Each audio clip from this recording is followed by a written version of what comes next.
Eric Chan salute. Sobrang na-excite sa teaser ng The Alibi. Netizens, hype na hype kahit di pa lumalabas ang trailer. Kim Chiu, nirepost ang post ng fan na may 3 followers lang. Kim Chiu, proof na ang tunay na star may puso sa fans. Tara, kwentuhan muli tayo.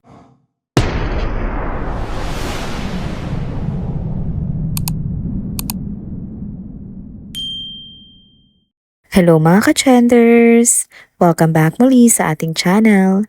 Kung bago pa lamang kayo dito, huwag nang kalimutang mag-like, mag-subscribe at i-hit na rin ang bell notification para lagi kayong updated sa mga balitang trending at napapanahon. Mga ka-trenders, eto na! Nakaka-excite na dahil malapit na nating mapanood ang isa sa mga pinaka-inaabangang serye ng taon, ang The Alibi. Pero teka, bago pa man ilabas ang teaser o trailer, may isang taong unang nakasilip na. Yan nga ay si Sir Eric Chan Salute, Publicity and Social Media Head ng ABS-CBN TV Production at Dreamscape. At base nga sa mga post niya, ibang klase raw ang inihanda nila para sa atin. Ayon pa kay Sir Eric, nasilip na niya ang teaser ng The Alibi at halos hindi niya mapigilan ang kanyang excitement. Sabi pa niya, solid ang pagkakagawa at siguradong pag-uusapan na naman ito. Pagkatapos nito, nagbahagi pa siya ng mga updates kung gaano nga kaganda ang nasabing trailer. Para sa kanya, level up ang acting at chemistry ni Kim Chiu at Paolo Avellino. Kung titingnan mo nga ang komento ng netizens online, halos lahat pareho nga ang nararamdaman. Sobrang excited at curious. Marami ang nagsasabi na kung teaser pa nga lang ay ganito nakaganda, siguradong mas matindi pa ang buong serye. May mga umaasa rin na ibang flavor ang ibibigay ng Kim Pao tandem dito. Hindi lang kilig, kundi may halo ring misteryo, suspense at matitinding emosyon. At kung pagbabasehan nga ang title ng The Alibi, halatang may malalaking twist at sekreto sa kwento. Sino nga ba dito ang mga hindi nagsasabi ng totoo? Sino nga bang may tinatago? May mga tanong na siguradong guguluhin ang isip ng mga manonood. Bukod pa diyan, napansin din na marami kung gaano nga ka-polish ang production. Kahit sa mga sneak peek ng set design at atmosphere, ramdam na pinag-isipan at pinaghirapan. Hindi basta ginawa kundi world class ang dating. Kaya hindi na nakapagtataka na kahit wala pang official teaser sa publiko, trending na agad ang hype. Ang dami nang nag-aabang at nagbibilang ng araw. Kung ganito kainit ngayon, paano pa kaya kapag lumabas na ang nasabing trailer? Isa lang ang malinaw mga ka-trenders. The Alibi is shaping up to be one of the biggest projects of the year. Sa tambalan pa nga lang ni Kim Chiu at Paolo Avellino, panalo na. Idagdag mo pa ang suspense at drama. Siguradong ibang experience ang hatid nito sa lahat ng manonood. Kaya stay tuned dahil sa mga susunod na araw, mas marami pa tayong makikitang pasilip at clue patungkol nga sa nasabing serye. Next topic naman tayo mga ka-trenders, usapang Kim Chiu ulit kasi let's be honest, never ending ang reasons kung bakit nga siya patuloy na hinahangaan. Eto, simple lang pero sobrang tumatak sa puso ng fans. May isang fan kasi na nag-post ng simpleng review patungkol kay Kim. Hindi siya influencer, hindi sikat.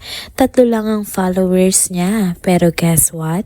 Ni-repost pa rin ni Kim at doon mo makikita kung gaano nga siya ka-appreciative. Kung ikaw yung fan, jackpot moment na yon. Yung tipong maiiyak ka sa saya dahil napansin ka ng mismong iniidolo mo at dito napatunayan ng lahat kung gaano nga kalaki ang puso ni Kim. Para sa kanya, walang maliit na suporta. Kahit isa lang ang mag-effort, ramdam at pinapahalagahan niya. Kung tutuusin, madalas numbers ang tinitingnan sa showbiz.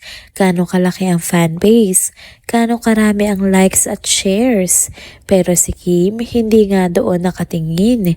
Mas importante sa kanya yung sincerity ng fans. Kaya ramdam ng mga supporters na hindi sila invisible.